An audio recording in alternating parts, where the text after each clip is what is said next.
Guys, I'm really excited by this video. I've had a bit of a hiatus and been away for a few weeks doing some landscape photography, but I'm back, and I'm back with something that I'm really excited to share with you, and that is a review of Luminar AI. Now, if you haven't heard of Luminar AI, where have you been? I'm in a really fortunate position where I opened up my email not long after I returned from my trip away traveling, and sat there was a Luminar AI beta download for me to trial so that I can showcase what it's capable of to you guys. Skylum have actually been really really cool in letting me speak directly to you with no caveats around what I can and can't show. The only thing that I do need to make you aware of is that this is a beta version. So if you're not familiar with what that means in terms of software, basically before something goes for its absolute final launch, they have a beta version which is close to being finished, but there are certain aspects of a program which they're still working on, and that is the case with this. Whether or not you agree with the way that Skylum have actually marketed Luminar and actually put it out for pre-sale, that's up to you. But the fact of the matter is that once Luminar AI is launched, the price is going to go up. I don't know what to. I'm not privy to that information, but it is widely out there on their website that the price will go up. So if you want to pre-order this, if it looks like that this software would be right for you, if you'd like to get in early and get the price that it is now before it goes up, please do me a favor. You can use the link below. I get a small commission from that. That just helps me keep creating free content for you guys and also support my family who I love dearly. So if you feel that this is right for you, please use that link. So why all the hype? What's this all about? Well, Luminar AI is supposedly the first photo editor that is completely built on an AI engine. So rather than it being a traditional editor with potentially some AI tools built into it, it's going to analyze your photo right from the outset with artificial intelligence. Now, one of the biggest concerns that I've seen everywhere, and people leaving comments in my videos, other videos, just everywhere on the internet, I can't escape it, is people saying creativity will be gone. AI, I don't want it editing my photos. I want to be the creative force. Now, the thing that I am absolutely delighted about and most relieved about is that while yes, Luminar AI can make suggestions for you for templates that would look great for particular types of imagery, like if you've shot a landscape and load it up, it analyzes it, knows it's a landscape, and might suggest, oh, these sunset templates would look great for this shot. But the really cool thing is you can just take that as a bit of guidance, and you can either say, yes, I want to go with that template and I'm done, or what I prefer is either go, that's a good starting point, this template, let me see what I can do with that, and actually delve into the tools that actually control that template. And I'll show you that in just a moment, where you can actually edit right from scratch, edit all those tools and create a signature look that's unique to you. Yes, you still have your own unique creative vision, and that's brilliant. So I just wanted to dispel that kind of myth right now. Enough jibber jabber from me. Let's load up Luminar AI and see what it can do. So here we are, guys. First look within Luminar AI. You can see on this top left here, we've got options to access our file, edit, image, all of this good stuff here. But let's have a look at overall here. It's just loaded in my catalog.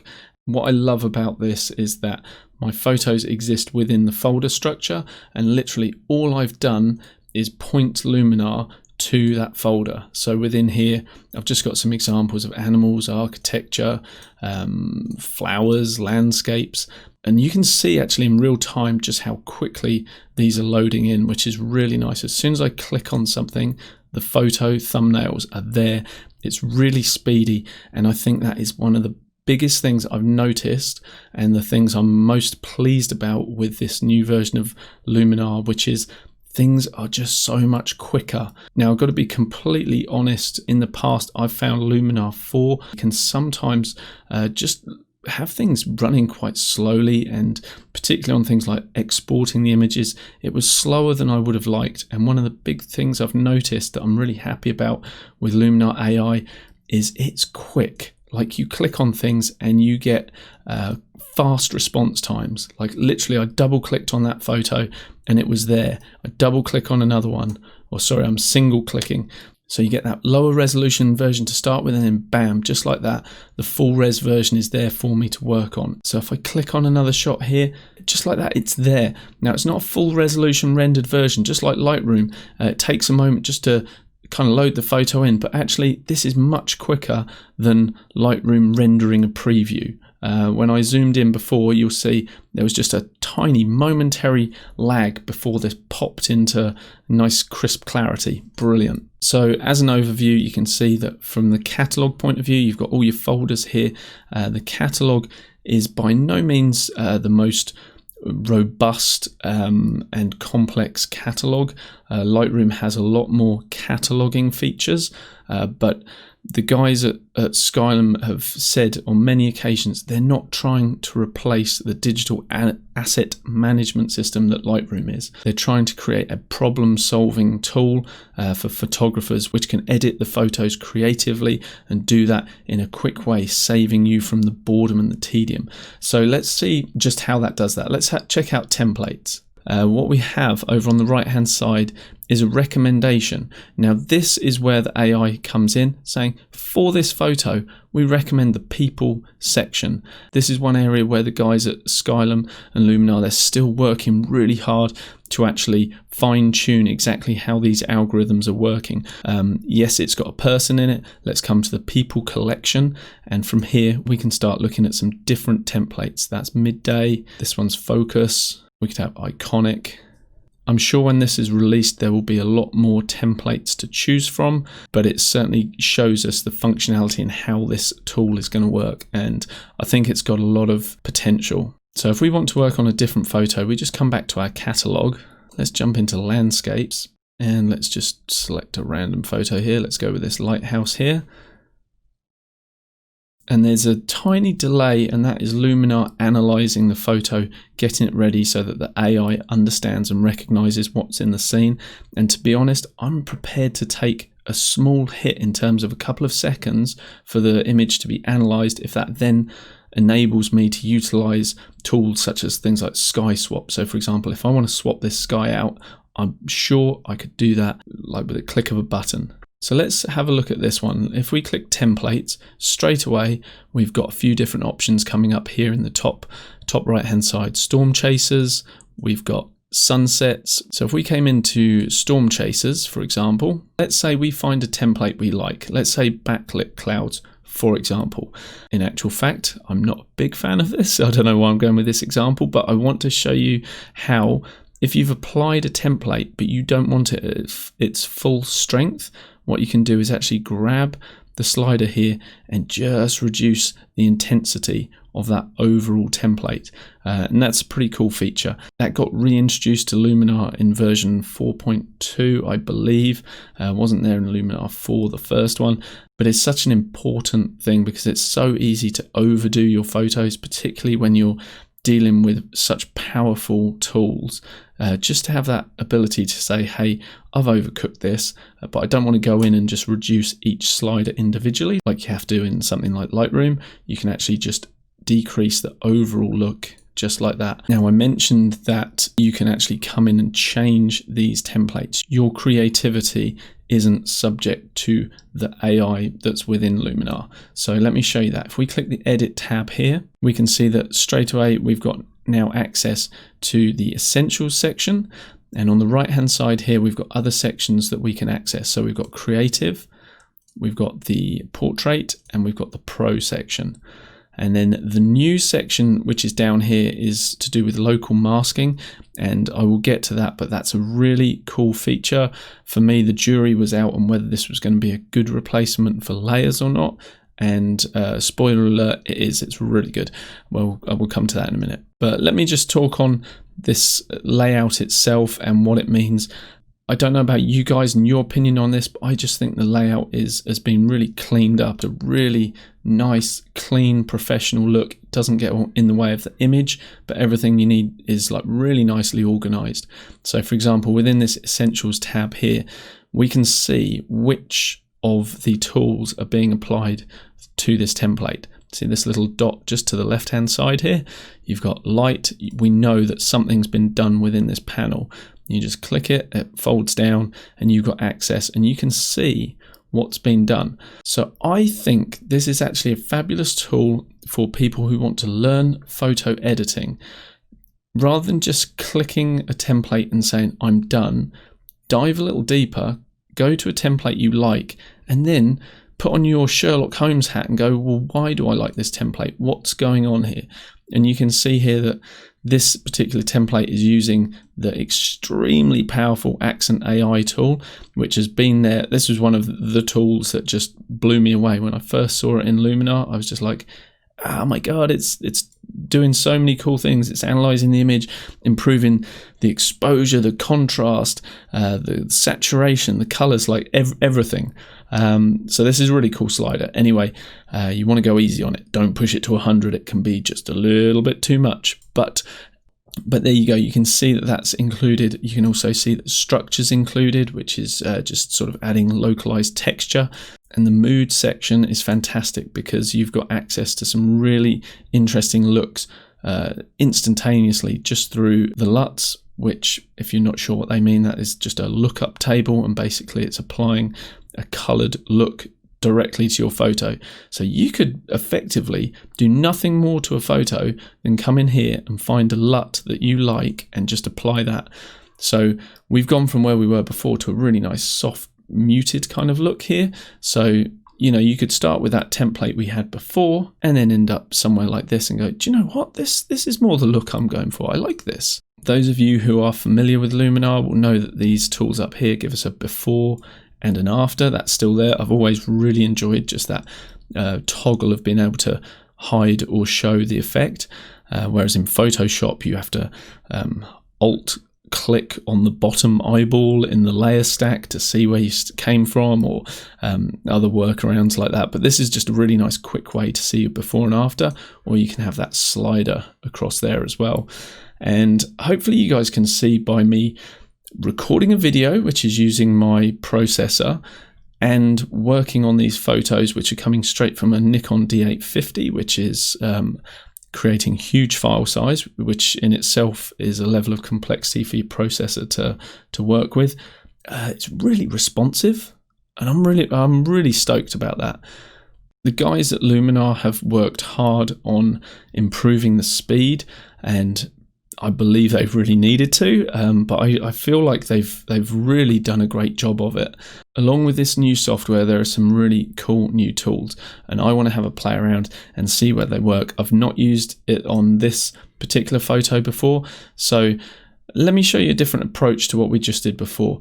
Whereas before we saw all the templates and what was being suggested, here, if you want to, you can just sidestep Luminar's advice or suggestion, whatever, and you say, thanks AI, but no thanks, I might call on you shortly. And you jump on into the edit tab, and you can see that nothing has been done yet. So that little bullet point that I mentioned before that's next to a tool when you've used something, that's not here at the moment. So nothing's been done to this photo.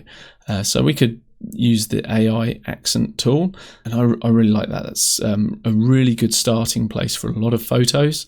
So we could do a couple of things here. For example, we could use the new Atmosphere AI tool, and this is really cool. What Luminar is actually doing is analyzing your image for the depth within the scene, which is pretty insane really when you think that it's just a two-dimensional image. Apparently the guys there have fed in so many images and taught the AI to understand many depth maps.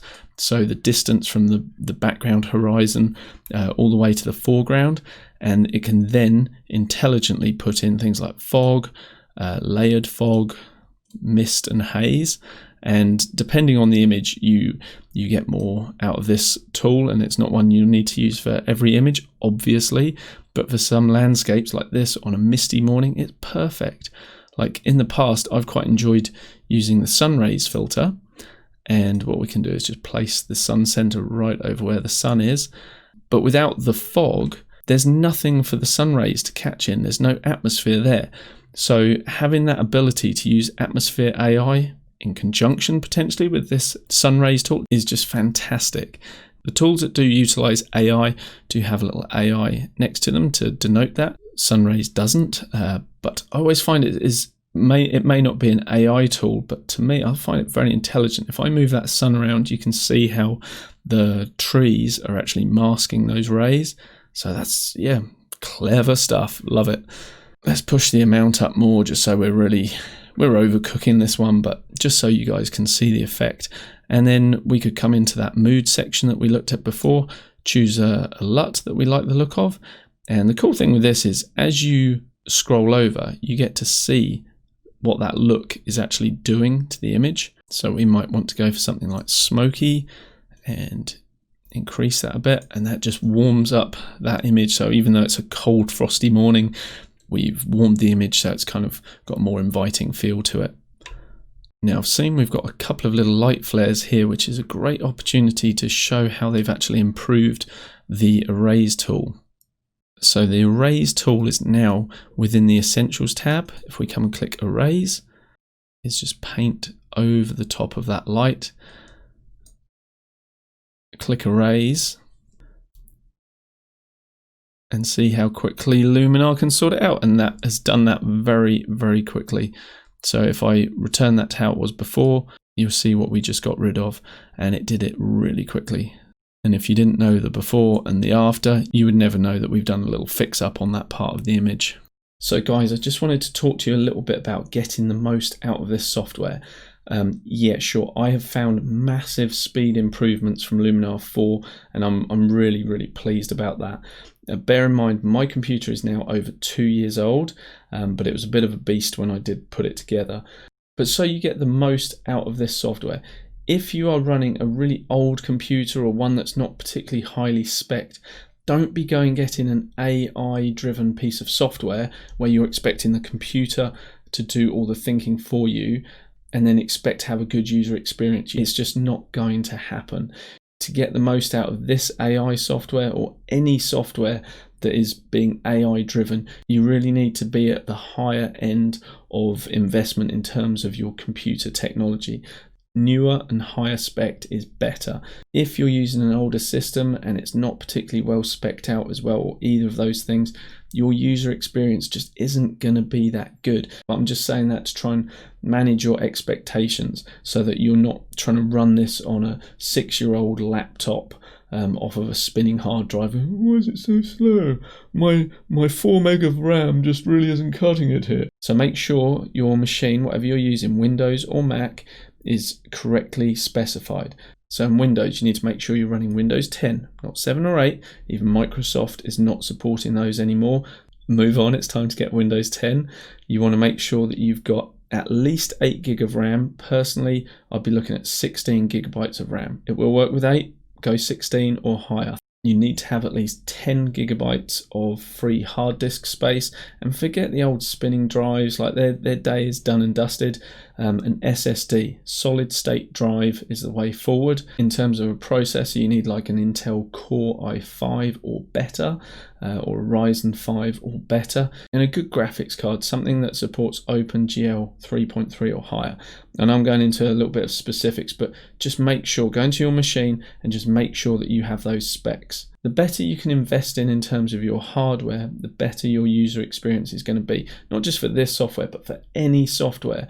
And bear that in mind as well. If you're trying to run artificial intelligence driven computer software from 2020, 2021 on a machine from 2014, don't be going on the forums and going, "Oh, Luminar AI, it's really slow." Is it slow, or is your machine slow? Just bear that in mind. Right, let's get back to Luminar AI and seeing what it can do. Okay, let's open up this photograph of my son on his bike here, because I just want to show you the Luminar Sky AI tool. For those of you who already know this tool, this will be nothing new for you, but for those of you who don't, prepare to have your mind blown. Now, I'm mentioning this as well because there is a caveat to do with this. Luminar AI has introduced a reflective feature. So previously, if there's water, you wouldn't get a reflection of the sky. That isn't being introduced with Luminar AI. It is still being worked on, so it's not doing it in this particular version to show you in this beta version, but the finished version, I believe, will do. So anyway, all I need to do This is all I need to do is choose a sky. This is crazy. So let's go dramatic sky 3. Just click on it and see what happens. Boom. New sky. Now this is what amazes me, is the level of detail on the masking, because look, you've got gaps between his legs, the bike frame. That's why I chose this photograph to show it to you. And if I choose a different sky, dramatic sky 2, it drops that in. So let's say dramatic sky 1 was what we wanted. Now, even without the reflection going on in the water here, what we can still do, and this will still be available when it comes out, relight the scene so it matches the colours of the sky into the scene. And if we feel that the sky is just a little too dominant and a little bit too over the top, what you can do is just add some atmospheric haze, which just helps to drop that back a little bit. You can refine your mask, and I would recommend doing that. It's really easy to do, but look, you've got so close to from your before to your after. How quick was that to replace the sky and make something much more epic from a pretty average okay photo to something that's, wow, that's really cool. The ethics of whether or not you change a sky, that is entirely up to you. I'm not getting into that in this video. There's so much more I want to show you guys, but I always like to just come in and see what else I can do with like the power of LUTs. So I can always like just add a bit of color grading and styling to something with them. Anyway, no, I'm going to leave it. Right, let's go back to the catalog. We looked at the atmosphere AI, which is new. Let's have a look at some of the new skin and body tools as well. So let's work on this photograph here, and let's come to templates. And if we scroll up in our templates to the top, you'll see that straight away it's recognized that it's a portrait, and you've got access to these timeless beauty templates, which would help you create a nice black and white look. Alternatively, we've got the Essence collection. They're just a really good place to kickstart your editing process. You may find one in here, for example, Rembrandt, that you just think, that's it, that's the look I want, and you can stop there. But as I was alluding to earlier, I think the biggest power in this software comes from the ability to jump into what the AI has done and make adjustments from there. So for example, some new tools that we have are the face and skin AI, body AI. So within these tools here, body AI, again, this is a huge should I do it, should I not do it kind of topic that I am not getting into. I'm just merely presenting to you the tools and what they can do. Body AI, it's smart enough to recognize where the body shape is and resculpt according to that slider. So if I just reset that to how we were, you could see what we can do. You can change the abdomen shape. I'm not going to do all that in this video, but I'm just saying it is there and available to you. If I zoom into the skin, let's increase the amount of the skin AI to 100 and look at our before and our after. And we can also see she's got a little bit of shine on her cheek there and forehead. We can do shine removal. This is our before. This is our after, and it's done a pretty good job with 2 sliders of fixing that up for us. So whether or not you think that's something that you would want to do with your portrait, that's up to you. It's done a lot within the fashion industry, and there's a good reason why they do that in the fashion industry.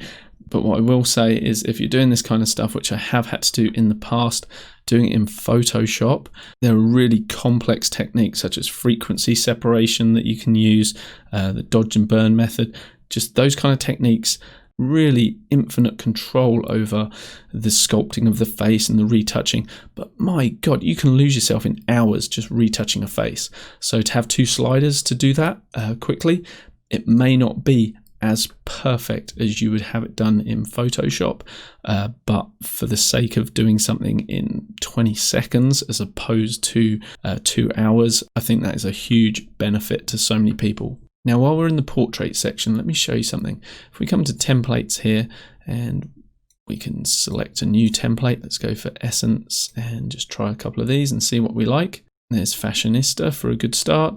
If you've gone in a direction that you don't really like, you can just come down here and click Reset Adjustments, and that puts everything back as it was. And you can just find yourself a brand new template to start with if you want to. But I wanted to show you this experimental section because I feel that Skylum have been showcasing these kind of effects a lot. So I'll just click on one to show you. And that's kind of freaking out a lot of people, like, oh my God, all we're going to see on Instagram now are these light flare effects. And for sure, there are going to be people that overuse this kind of technique and these filters. I'm just showing you that they are there. It's built into the software that you can use that if you want. But let's say, for example, you like the look of this, but you don't actually like this overlay here. It's really easy to control that. So what you can do is come into your edit section and come into this local masking section here. And this is where textures and light flares, things like that, are actually applied over the top of your image. You'll see a few options. So basically we've got a texture that has been loaded and we currently see it with 100% opacity. If we drop our advanced settings, we can see that it is screening this. And if you're familiar with Photoshop, things like screen, overlay, soft light, that will be nothing new to you. You'll understand that. But if you're somebody who doesn't want to delve into any of this stuff, like, you don't need to. But I'm just showing you that it's there. You can load different textures. You can load images as layers, and then you can paint them in or remove them as well. So here, I might just want this little light flare up here. God knows why I would just want one little light flare, but let's say that I do. Or just on this right hand side, and I can just paint down, and you can see as soon as I let go of my mouse, that had dropped that back in. That speed improvement is just night and day from how things used to be in Luminar 4. And that's one of the things that's actually got me most excited about this, how it's been built from the ground up with a different architecture, similar tools, some new tools, but a brand new architecture that has basically meant they've been able to reinvent the way that it's working under the hood. And the benefit for us as users is we can actually see that in terms of speed improvements. So I'm a pretty happy camper right now. If we want to keep adding layer masks, or effectively they are kind of layers because you're just controlling where they do and don't show up, basically just click add and you can choose whether you want what type of mask you want: basic, skin, face, details, or texture.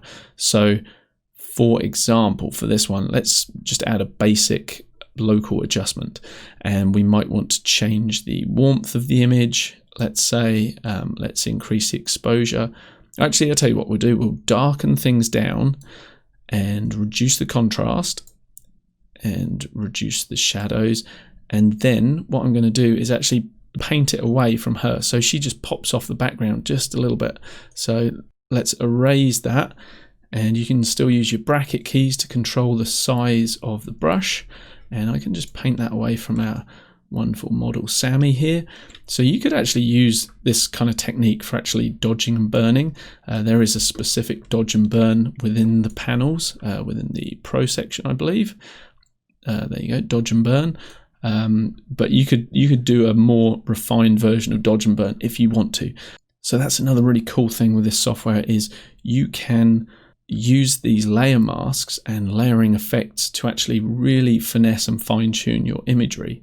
So while on one hand Skylum are trying to bring to us a piece of software that simplifies the editing process, and yes, it certainly does, particularly for like new photographers, it's so brilliant and it speeds things up, takes away those sort of mundane tasks that do your head in when you're doing it in Photoshop, and speeds those up.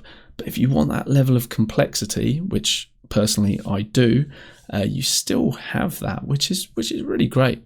So let's have a look at our before and after just by turning off this basic thing here. So we're basically just creating a darkening vignette, which is just helping her to pop off the screen even more. Thank you so much for sticking around, guys. Hope you've enjoyed my first preview look at Luminar AI.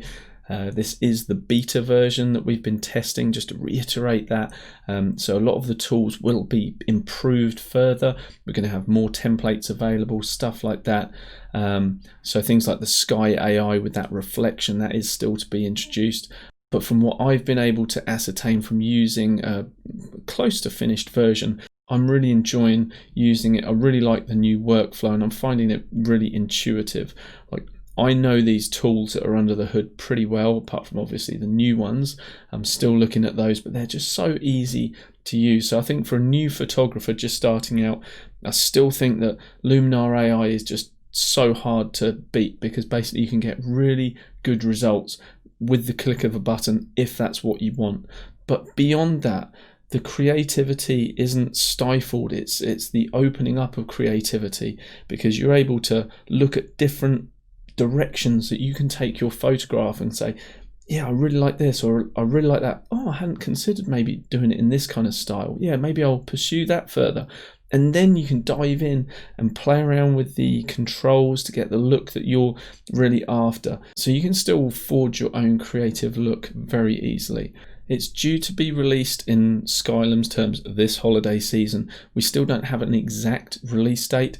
And the reason behind no exact release date is they want to make sure that any potential bugs that are there in the system, they get ironed out in the beta version before it's released. So I've seen on some Facebook posts, people are like, when's it coming out? Oh, they need to release this already. No, they don't. They need to get it right before they release it. So hopefully you guys can just hang on another month or two. But in the meantime, if you want to take advantage of pre-ordering, the price now will be less than what it is when it is finally released. So do me a favor, please use the link that's in the description below. As I said before, that will just help me support my family and keep creating free content for you guys. Thank you so much for watching. I'll be doing some more in-depth Luminar AI videos coming up very soon. So it's good to be back from my travels, and I'm looking forward to putting some more stuff together for you very soon. Cheers, see you in the next one. Bye. Oh, you still there? Good. I forgot to say they do a 30-day money-back guarantee. So that's it. Last bit of information. I'm really gone now. Bye-bye.